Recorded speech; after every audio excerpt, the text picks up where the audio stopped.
Hello, George Latimer, Westchester County Executive, along with Deputy County Executive Ken Jenkins. We're continuing our weekly update for Monday, December 16th.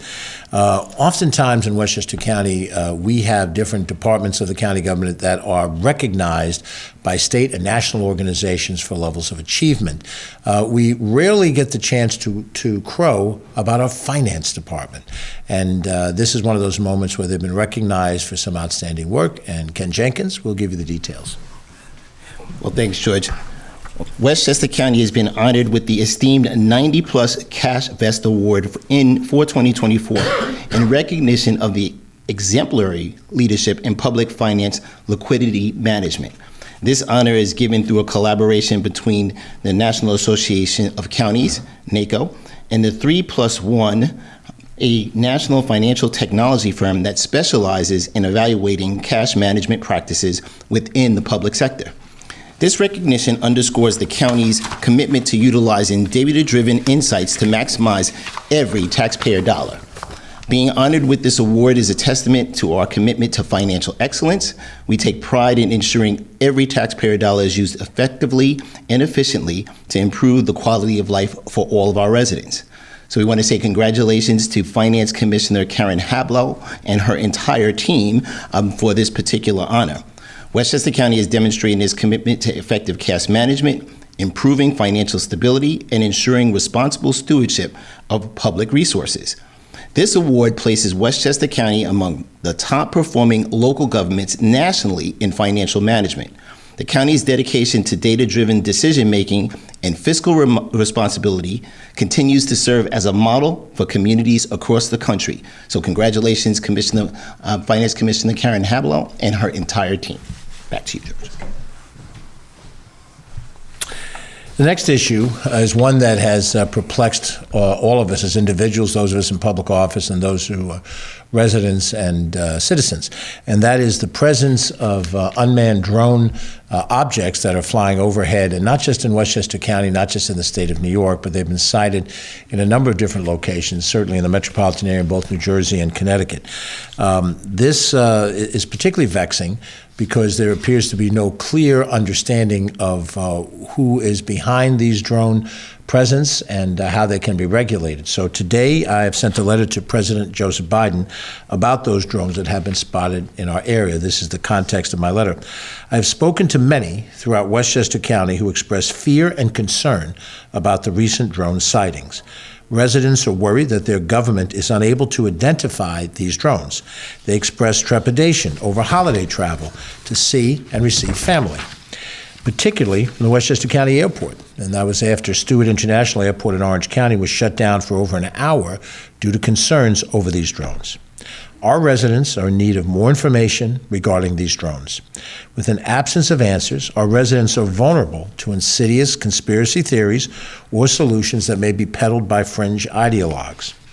I believe, as I know you do, that it is our government's responsibility to inform our people and to protect them from those who would mislead them intentionally or otherwise. As such, I ask that your administration intervene to identify the source of these drones and that your administration work to publicize these facts. In the documented cases where these drones have been manned aircraft operating within the boundaries of the law, I would ask that you further publicize these sightings, perhaps providing a clearinghouse to respond to the fear and the misinformation which is filling the absence of a broader explanation. I additionally support Senator Chuck Schumer's proposed solution to deploy advanced drone detection technology. Such technology would allow a more rapid response to issues similar to these in the future. It will also help identify these drones and alleviate many of our residents' concerns. Sincerely signed by myself as Westchester County Executive. This issue is not an issue that can be resolved at Town Hall, Village Hall, or City Hall. It cannot be resolved here in the county government, nor even in the halls of our state government. This is an interstate reality, and it does require the federal government to step forward and use the resources that it has in whatever way it can to identify the source of these drones and to the extent that they can, what the purposes are, and then be able to publicly explain for the satisfaction of all of our residents exactly what they're doing there and why, and then if additional regulation is needed to be able to ensure the privacy of our residents and citizens, that those actions be taken by our federal government. Next up, we have always a weekly update on our parks. Ken will provide that weekly update. All right, so back into our nationally accredited award-winning park system. The Tuesday, December 17th, continues the mall walks. So Tuesday and Fridays, that happens from 8 a.m. to 10 a.m. every Tuesday and Friday at the Westchester.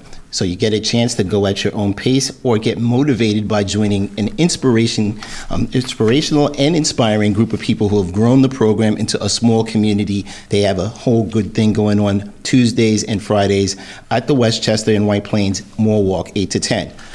Friday, December 20th, the Alfred B. Del Bello Muscoot Farm in Somers continues the holiday lights on the farm, 5 p.m. to 8 p.m. Get into that holiday spirit and see the farm in a new light.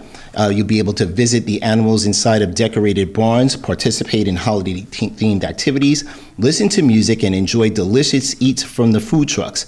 It is $7.77 for ages 3 and older. It's rain or shine. It's no refunds, and it also happens on December 21st, 4 days before Christmas. So on the 21st, in addition, in the morning, you'll have the Alfred B. Del Bello Muscoot Farm Book Buddies that happens from 9 to 12, where you'll be able to come into that unique environment with a child and have the animal enclosures and encourage your child to read in that unique atmosphere. You can bring your own favorite book from your children's favorite books, or you can pick from our collection that's right there, again, at Alfred B. Del Bello Muscoot Farm. On Saturday the 21st at Lenoir Preserve in Yonkers, we have the Winter Scavenger Hunt, and that goes from 10 a.m. to 3 p.m., and you'll be able to enjoy beautiful Lenoir through a self-guided nature scavenger hunt provided by the preserve staff. Bundle up, then check in at the Nature Center anytime between 10 a.m. and 3 p.m. for all the instructions, and that's a free opportunity at Lenoir Preserve in Yonkers. Cranberry Lake Preserve in North White Plains. You have the Dip Candle Workshop, again on Saturday, 11 to 1. You'll be able to dip into the Nature Center to learn how to make tapered candles by hand. On Sunday, again at the Cranberry Lake Preserve, they continue on with some winter crafts, again 11 to 1. So you'll be able to find some challenges, some fun ways to celebrate winter from the Cranberry Lake Preserve. At Lasden Park and Arboretum and Veterans Memorial up in Katona, the Trail of Honor Luminaria and Candlelight Vigil, that's on Sunday the 22nd. That's from 5 to 6:30. So hundreds of luminaria will be lit at dusk, which happens around 5 p.m. for the Vietnam Veterans of America Chapter 49's Candlelight Vigil at the Vietnam Memorial.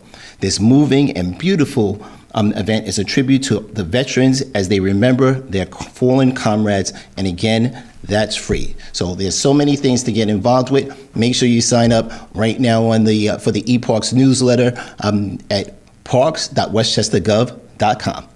Don, back to you, George. Thank you, Ken. A few more issues before we part company today. First of all, last week we signed the 2025 budget into play, and that now is in effect for the 1st of January. It's a balanced budget, and it will affect no increase in your general fund property taxes. We went through the explanation last week about special districts, but all of that is in place.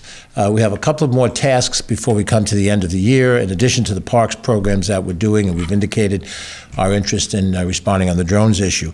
Right now, at the end of the year, we have meetings with 3 major bond rating agencies. They're Wall Street-based firms that routinely analyze the creditworthiness of governments of all sizes on an annualized basis, and in this case, before we complete a budget and move into a new budget year.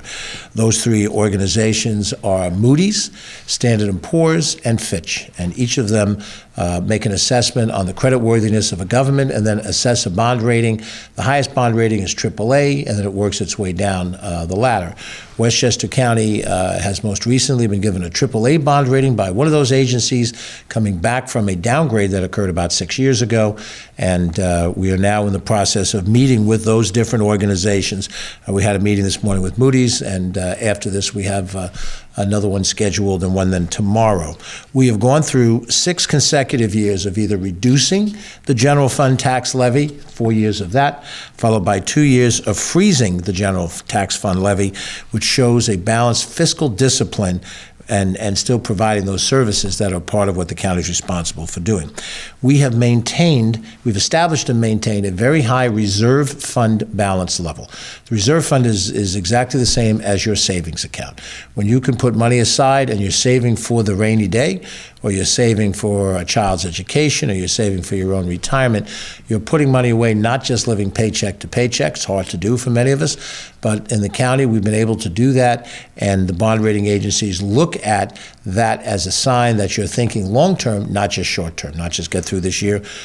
Crises will come up that are unexpected. We had the COVID crisis a few years ago that no one knew was coming, just 2 months into the new year, and other crises may occur, and having a good, strong balance level, fund balance level, is important. We have tried to maintain, for Westchester County's purposes, a solid fiscal record, and in meeting with these bond rating agencies, we answer a series of detailed questions. We have a team of our executives led by our budget director, Larry Sewell, and our finance director, Karen Hablow. They are all under the direction of our director of operations, Joan McDonald, our deputy director of operations, Emily Saltzman, and of course the work that Ken, myself, and others do on our executive committee help push all these things forward. We look forward to the bond rating agencies coming back with the new bond ratings for the future, and the advantage is the higher the bond rating, just like your own personal credit score, the less expensive it is for you to borrow money. And when we do capital projects, we don't necessarily have the available cash in our operating to do them. So we go to the bond market, we issue bonds, and we pay those bonds back, usually over a 20-year period of time, in the same way that you would borrow to add a room onto your house or to make a major improvement in your house.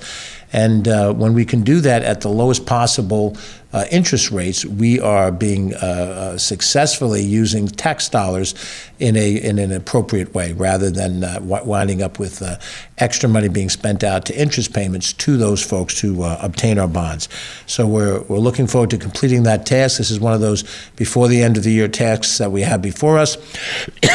We believe the conversations will be fruitful, and we hope for the best possible outcome.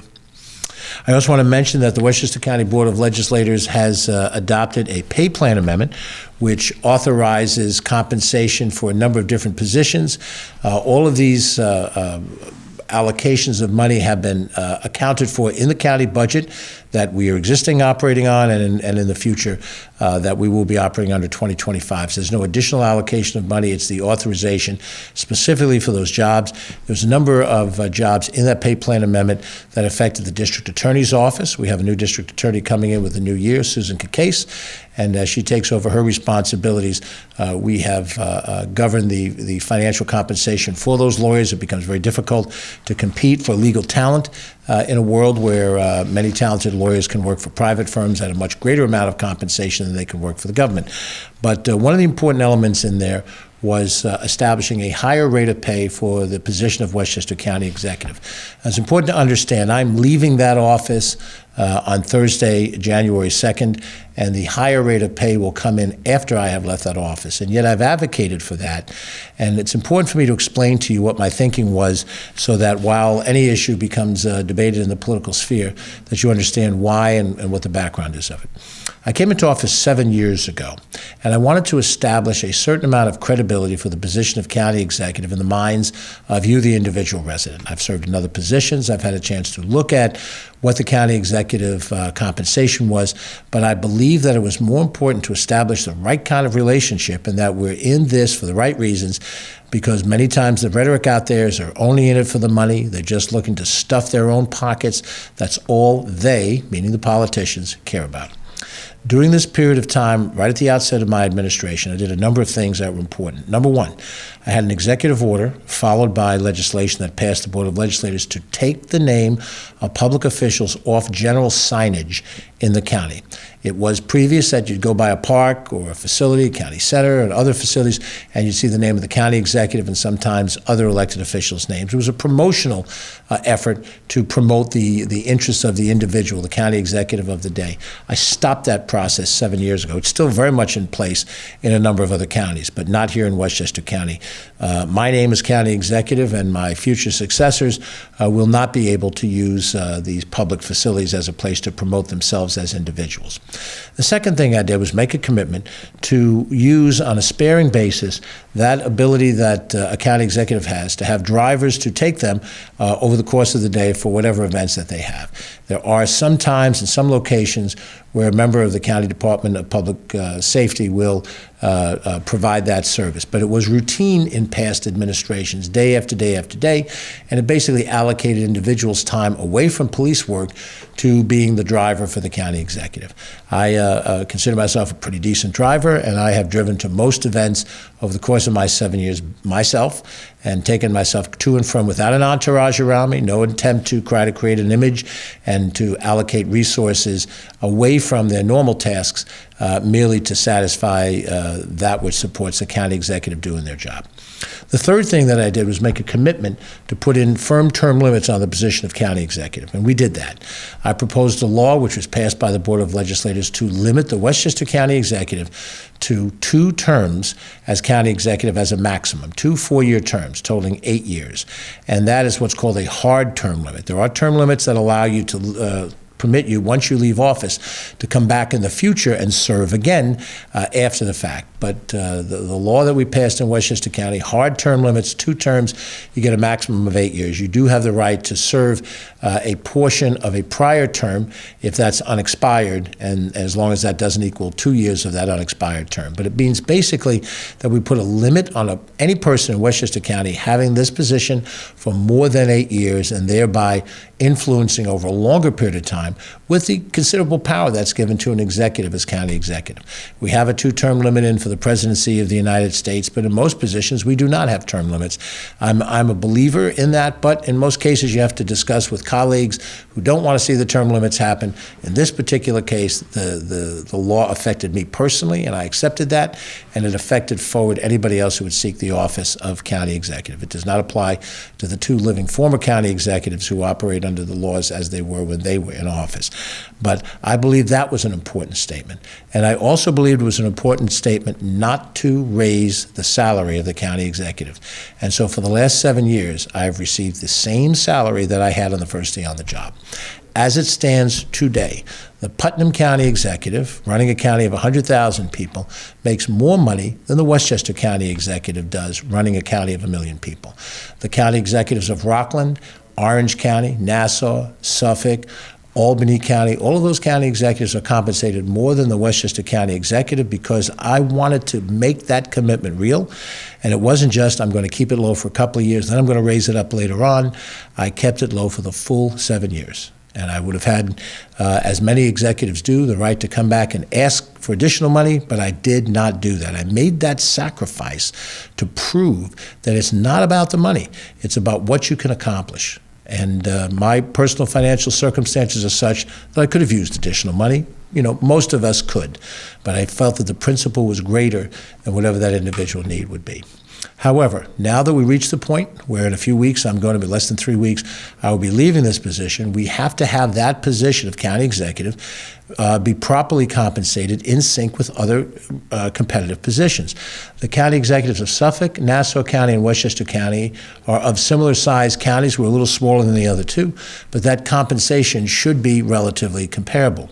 We have municipal officials right now, supervisors in certain towns, Harrison, Bedford come to mind, make more money than the county executive does. The mayor of Yonkers, the mayor of Mount Vernon have more money, make more money than the county executive does. And we need to recognize that this position that I've held for 7 years, that manages a $2.5 billion budget, that manages 4,200 employees with diverse services from an airport and a bus system to a social service system and a county prison, county jail, and a host of other things, requires you to be able to compensate an individual proportionate to the work they do.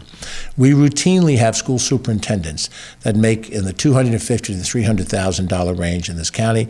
The county executive makes roughly about 60% of that salary. And you have some town and village administrators, some city managers that also exceed what the county executive makes. So I put before the board a policy change. They adopted it today. I'm appreciative of the support that they gave gave was a debatable issue, and it's one of those issues that may come up again when election time rolls around. But I want you to understand that I did this because the position deserves proper compensation, but I did not do it for myself. I did not take a dime of that money. It's important for you to understand that there are times in government where people do things because they think it's right, and not all the time because the perception out there is we're all corrupt and we're all self-serving and that whole thing. You can't change public perceptions, and there are enough examples of bad behavior by other individuals. But I wanted to be understood that we knew what was the right thing to do to properly compensate this position. It was approved by the Board of Legislators. It was already built into a budget that doesn't raise your taxes, your general fund taxes. So I think I wanted to be sure that you understood these circumstances. As you know already, I will be leaving this office as county executive on Thursday, January 2nd at 12:01. It has been the honor of my life to have this position. I'll be giving a farewell address 2 weeks from today before the Board of Legislators in their chamber, and I will share some of my thoughts in leaving. Next week's Westchester Weekly Update, 2 o'clock next Monday, will be my final Westchester Update as county executive, and I'm going to talk a bit about what we've accomplished over these 7 years, the things we're proud of, some of the challenges that we faced, and to be straightforward about that. And then the procedure that will follow, we will explain it again. The chair of the Board of Legislators will appoint, scheduled to start their tenure on Thursday, January 2nd at 12:02, when my resignation is complete, an interim acting county executive who will serve from that Thursday date until the Monday board meeting of the Westchester County Board of Legislators. At that board meeting on Monday night, January 6th, the Board of Legislators as a whole will vote and select an acting county executive who will complete the 90-day period that begins with my resignation sometime early April, and then will serve as acting county executive during that period of time. In that period of time, there will be a special election held, most likely in February, and the major parties will nominate candidates for the position of county executive, and you, the voters, will decide who will be county executive for 2025. They will complete the unexpired year of my term, which would be scheduled to go for another 12 months. And then over the course of the 2025 year, we have a normal election for the 4-year tenure of a county executive. So there is the potential of a primary in June and then the general election in November. All of those people who will compete for this position will manifest themselves, will make their case to you, the voters. You'll make that decision. But you decide it most likely in February, when the Board of Legislators sets the date for the special election, who will serve as county executive for next year, and then in November you'll make the decision of who will serve for the next 4 years. I will have a little bit more to say about this. I'm in the process of decommissioning myself in that capacity. I very much look forward to serving those people in Westchester and in the Bronx who live in the 16th Congressional District as your member of Congress. That's a 2-year term. I've got a lot of work to do. It's a completely different kind of job than the one I have now, and it's always nice to have a challenge in your 71st year, and that's what I look forward to. I appreciate you take the time to participate in this. I hope it's of some interest to you, and I wish you and yours a very happy holiday season. A note to any of my colleagues who are last-minute Johnnies: Christmas shopping, get it done. Do not show up on Christmas morning stopping at the gas and go, trying to figure out what you're going to buy for Christmas when you had 10 days to do it. So you have the 10 days now. Go out and do what you have to do, and it helps our economy. I'm George Latimer, Westchester County Executive. Thanks for watching. Have a good week.